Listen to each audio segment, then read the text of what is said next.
Iya. Subscribernya 2.000 dengan gaji yang 5 juta atau 10 juta kan istimewa loh maksudku. Inginkan subscribe 1 juta. Subscribe kita cukup 2.000, 1.700 tapi gajinya 15 juta, 10 juta, 20 juta gitu aja. Jadi tidak berdampak. Karena kan ukuran subscribe tinggi kan view akan ikut tinggi. Kalau view ikut tinggi kan otomatis hasil juga akan ikut tinggi. Tapi ketika kita tidak perlu tinggi semuanya dengan hasil AdSense-nya itu tinggi, nah itu kan yang menarik.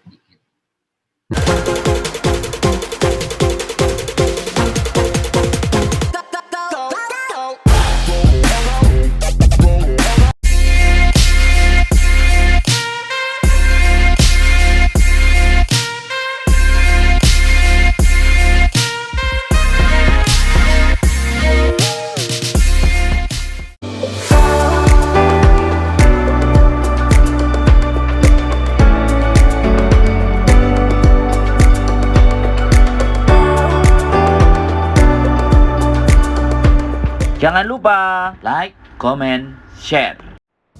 Oke, selamat malam teman-teman semuanya di manapun kalian berada di seluruh dunia. Yang penting tidak di akhirat, tidak di alam baka. Hari ini saya akan mencoba mengkaji dan membahas lagi tentang bagaimana masalah yang sedang rame dibicarakan para teman-teman YouTuber yang akunnya sedang dinonaktifkan. Dan hari ini saya mengundang adik saya ngomongin adik saya yang kebetulan pernah punya pengalaman bekerja di networking ya, apa jenenge wis, jadi langsung ngomong aja. Ini pernah berpengalaman membangun sebuah sistem informasi yang melibatkan server. Jadi sistem informasi itu biasanya data-datanya disimpan di server. Nah ini bisa kita asosiasikan sama YouTube juga. YouTube tuh pasti nyimpen datanya atau nyimpen video, data-data videonya itu di sebuah server. Gitu. Nah tapi kalau langsung aja ya, kalau di YouTube itu kan berarti Google ya. Ini secara garis besar itu kan di bawah naungan Google, dan aku yakin datanya itu hampir mirip dengan cara kerja Google ya. Nah kalau Google itu terkenalnya itu mereka punya banyak server yang tersebar di seluruh dunia. Jadi mereka punya data center namanya. Data center itu biasanya yang isinya server penyimpan data.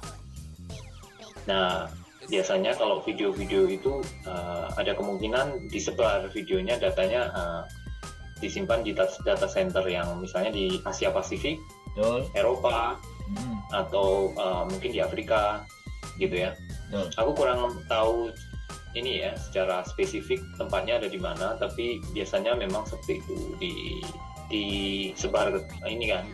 disebarkan ke beberapa data center. Nah itu kalau kinerjanya seperti di Google atau perusahaan-perusahaan besar gitu. Nah terus ya seperti itu servernya kalau di Google seperti itu. Nah terus gimana nih masalah yang tadi langsung dibahas atau gimana? Jadi ya itu tadi kan rame dibicarakan bahwa anak-anak banyak yang kena nonaktif dan itu hampir bersamaan, selisih waktunya itu loh, hari-harinya itu selisih waktunya nggak berjauhan gitu, masa gitu loh, kayak semacam badai angin topan yang lewat lurus gitu. Bahkan ada juga yang mungkin tidak mengikuti kegiatan itu, tapi artinya dia juga kena imbas gitu. Nah ini menurutmu Bi kajian? Nah kalau kita ngebahas saja ya, jadi ini belum tentu spesifik atau belum tentu benar-benar precise atau akurat, belum selalu akurat 100%, tapi ini discuss gitu. Google ya. Tapi kalau secara garis besar kan tadi ya, data itu kan disebar ke beberapa data center. Nah, untuk menyapu itu kan nggak mungkin sekali sapu gitu ya, sekali diterapkan algoritmanya. Nah, biasanya mungkin ada kemungkinan secara berkala, kemudian secara berkala, periodik, atau memang perbagian tertentu gitu. Nah, jadi ada skala, ada periodik atau perbagian per part. Oke. Lanjut. Nah, oke, jadi kan data akun YouTube, kemudian video juga itu kan berjuta-juta lebih ya.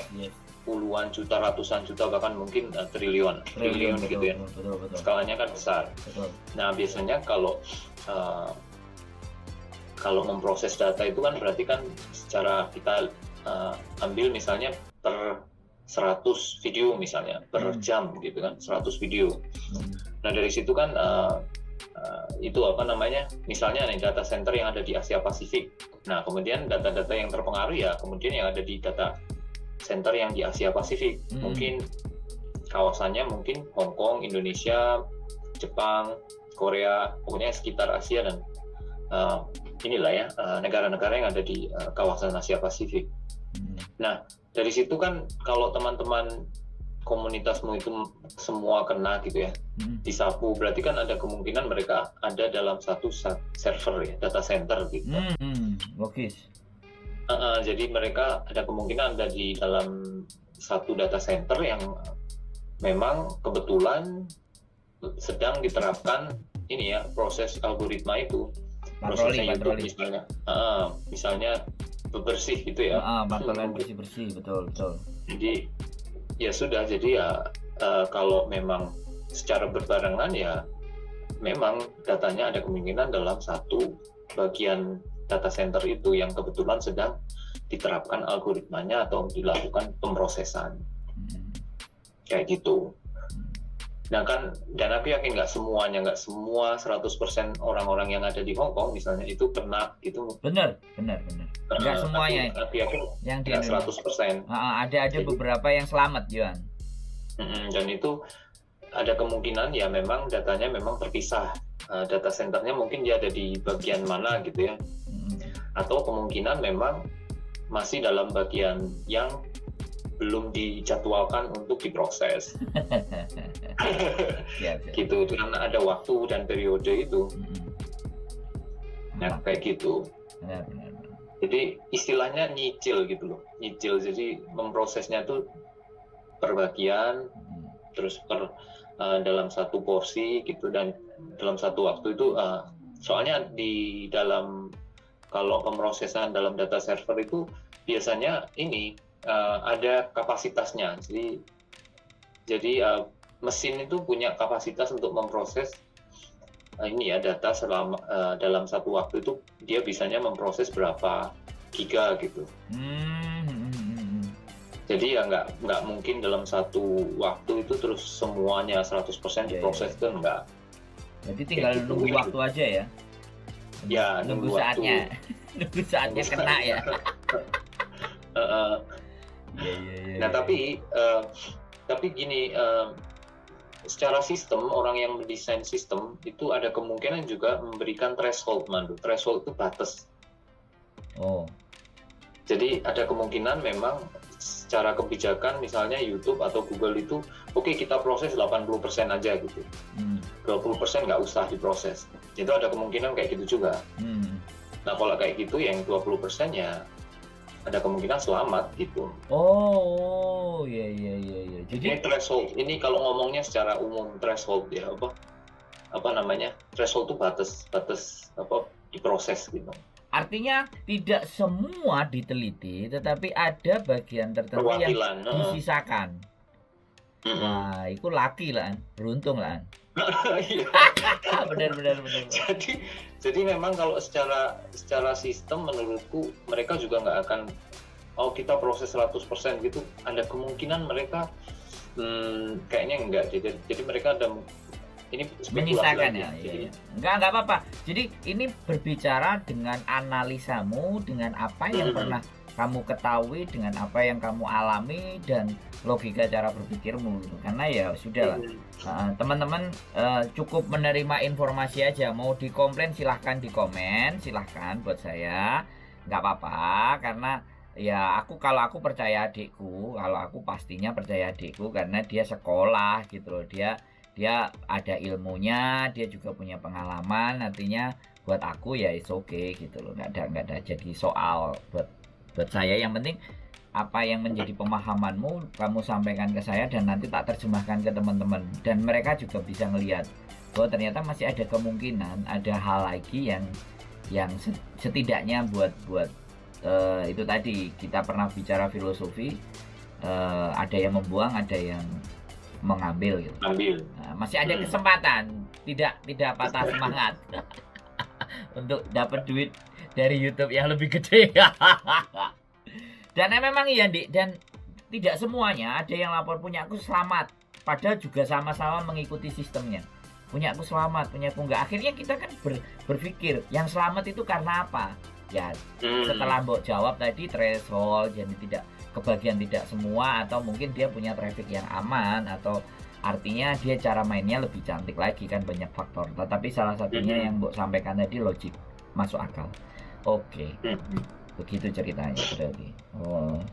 Dan apakah nanti ketika jadi servernya dibagi-bagi ya, Asia Tenggara punya berapa sumber dan kapasitas sampai berapa, terus itu dilakukan by system atau tetap tenaga manusia nih? Nah ini menarik ini untuk dibahas.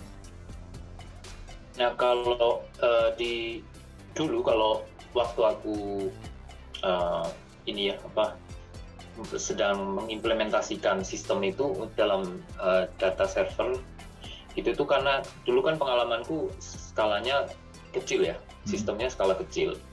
Itu kita bisa ngatur sendiri. Oh ini kita taruh data ini di data center atau database yang A, kemudian yang ini B, C, D, itu kita bisa nentuin sendiri. Tapi kalau udah skalanya gede seperti YouTube ya, seperti perusahaan kayak Google, YouTube, itu pasti mereka punya sistem yang mentransfer beberapa data ke data center, jadi otomatis gitu Mandu. Jadi mereka udah nggak manual gitu, manusia yang nentuin gitu. Ada kemungkinan memang standarnya ditentukan. Jadi misalnya kalau datanya misalnya di bawah cuman bisa HD gitu ya, HD full HD misalnya, itu ada kemungkinan taruh di data center ini gitu. Tapi kalau udah 4K gitu mungkin ditaruh di data center yang lebih sophisticated, yang lebih modern gitu, yang lebih tahan banting atau kayak gimana gitu. Jadi speknya pokoknya beda. dipilah-pilah, dikelompokin. Dipilah. Jadi setiap kita milih video itu ada kemungkinan memang datanya beda dari misalnya server A yang HD, server A yang Full HD, server ini gitu, yang 4K server ini gitu. Ada kemungkinan seperti itu. Dan belum lagi kalau kalau lokasi gitu juga ada kemungkinan memang dipisah. Kalau kita misalnya Indonesia, misalnya kontennya untuk orang Indonesia, ya mungkin dia akan ditaruh di data center yang dekat dengan Indonesia, mungkin Singapura gitu. Jadi yang aksesnya gampang gitu. Dan semakin meminimalisir jam akses gitu. Semakin dekat kan semakin cepat, kayak gitu. Sing mbok omongno logik, karena beberapa yang kena nonaktif tak perhatikan ya, dari beberapa itu memang kualitas videonya HD, bukan HD, bukan 4K juga. Yang 4K malah selamat. Kan berarti termasuk pemisahan tadi gitu loh. Jadi sing 4K itu mungkin dipisahkan, jadi dia nggak terjamah mungkin. Oke, yang HD sama SD karena kelihatannya ini ada sedikit error trouble di sini, coba cek aja, mungkin instruksi dari sana kayak gitu. Masuk akal di logik. Jadi yang Mbok sampaikan ini sesuatu yang berharga buat teman-teman untuk bisa berinovasi lagi ya. Untuk mengambil uang jauh lebih banyak kan harus berinovasi lagi. Ya. Soalnya kalau kita pikir 4K gitu memprosesnya juga lama ya. Ini ya. lama. Wah, masuk akal, berarti videoku 4K KB iki kena gitu kayak tak jajal.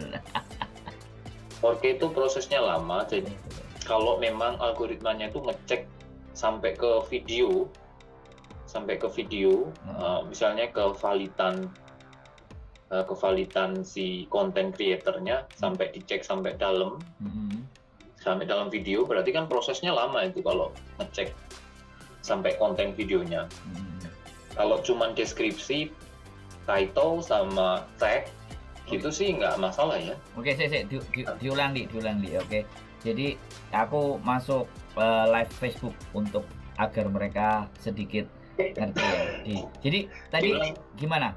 Kan ada 4K yang tidak kena nonaktif dan ada yang teman-teman ternyata hanya HD lah atau SD lah. Akhirnya dia juga kena nonaktif. Badai AdSense tadi kan dinonaktifkan. Nah, kira-kira analisanya gimana? Yang tadi yang Mbok sampaikan tadi. Jadi kalau misalnya ini ya, kalau kita bicara sama lokasi data server atau data centernya, itu kalau ada kemungkinan yang 4K itu dia diletakkan di server tertentu yang masih belum terjamah oleh proses pembersihan mungkin ya. Seperti itu. Itu yang pertama. Terus yang kedua itu memproses 4K itu kan juga butuh waktu. Betul. Dan butuh mesin yang bagus, yang super power gitu ya. Nah kalau algoritmanya itu sampai mengecek kevalidan video sampai ke videonya, sampai ke konten-konten video, sampai per frame itu dicek, makanya itu butuh waktu yang lama dan itu pasti nggak singkat ya, memprosesnya nggak singkat. Makanya ada kemungkinan ya prosesnya akan terhambat, mungkin lama gitu prosesnya. Jadi yang diproses yang SD sama yang itu aja ya. Karena jadi yang SD atau yang SD, HD itu mungkin diproses dahulu gitu. HD, karena cepat. Tapi kalau algoritmanya hanya mengecek metadata itu yang kayak title, deskripsi, tag, dan pokoknya informasi-informasi yang di luar. Gitu, jadi penjelasannya luar biasa ya itu kalau untuk urusan badai AdSense kemarin. Mantap lah, berarti masih ada kesempatan. Enggak, soalnya begini kan Di, kalau menurut saya kembali lagi bahwa kita masih bisa berinovasi gitu. Bisa berinovasi untuk ke arah sana.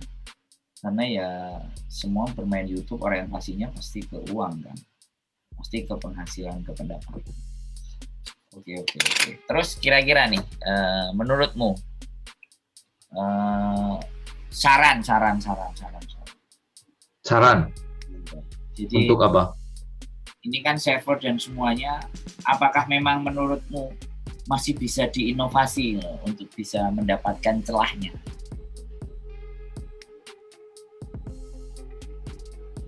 Celah untuk bisa mendapatkan hasil yang maksudnya ini tidak ini ya, tidak dengan cara yang normal, jalan pintas, tidak dengan jalan yang pintas, tidak dengan yang normal tapi dengan jalan pintas. Oh gitu. Kan kita mau mencapai 1 juta subscriber, 100 subscriber itu setengah mampus gitu. Kalau iya, subscribernya 2.000 dengan gaji yang 5 juta atau 10 juta kan istimewa loh maksudku. Loh kalau aku udah punya triknya ya aku udah sampai 1 juta itu. Tapi kan nggak punya triknya, jadi ya. Saya kan cara berpikirmu untuk mengakali atau mengambil sebuah celah itu masih memungkinkan, atau walaupun sebenarnya dalam hatimu tidak menyarankan lah, it's okay, dirimu tidak menyarankan atau bagaimana, tapi masih ketika ada celah itu masih bisa dicari nggak celah-celah itu untuk, karena tadi kan yang bikin manusia kan, otomatis kalau yang bikin manusia kan nggak sesempurna. Iya. Nah tadi kan ada kan sedikit kesimpulan bahwa ada kayak semacam random gitu, sesuatu yang random jadinya. Kalau prosesnya pemblokiran terus penonaktifan AdSense itu akhirnya jadi kayak random. Yang itu tadi misalnya kalau ada threshold berarti yang 20% kan ini ya, 20% aman gitu kan. Terus kemudian yang tadi kalau misalnya ada kemungkinan yang 4K ternyata lebih aman daripada yang HD saja atau SD saja gitu kan. Ya berarti kan kalau dari situ kalau yang random gitu udah nggak bisa, kita udah nggak bisa ini ya, udah nggak bisa mengelak gitu ya. Tapi kalau yang tadi kalau dilihat dari yang kalau 4K aja aman, ya udah berarti bikin yang 4K aja terus gitu. Maksudnya yang kalau prosesnya 4K itu lama, diprosesnya lama dan kayak diprioritaskan yang SD dulu, SD dan SD, ya berarti kan ya udah berarti bikin videonya ya kalau bisa ya 4K gitu. Sip. Itu kalau yang pemblokiran. Tapi kalau untuk mendapatkan 1 juta ini aku nggak tahu juga, yang channelku kan juga nggak Saya inginkan subscribe 1 juta. Subscribe kita cukup 2.000, 1.700, tapi gajinya 15 juta, 10 juta, 20 juta gitu aja. Jadi tidak berdampak. Karena kan ukuran subscribe tinggi kan view akan ikut tinggi. Kalau view ikut tinggi kan otomatis hasil juga akan ikut tinggi. Tapi ketika kita tidak perlu tinggi semuanya dengan hasil AdSense-nya itu tinggi, nah itu kan yang menarik. Tapi kalau subscribernya tinggi itu kan ada kemungkinan dilirik sama para endorser kan juga tinggi sebenarnya. Jadi penghasilan dari situ kan ya ada pasti ya. Ya tapi itu kan next episode gitu.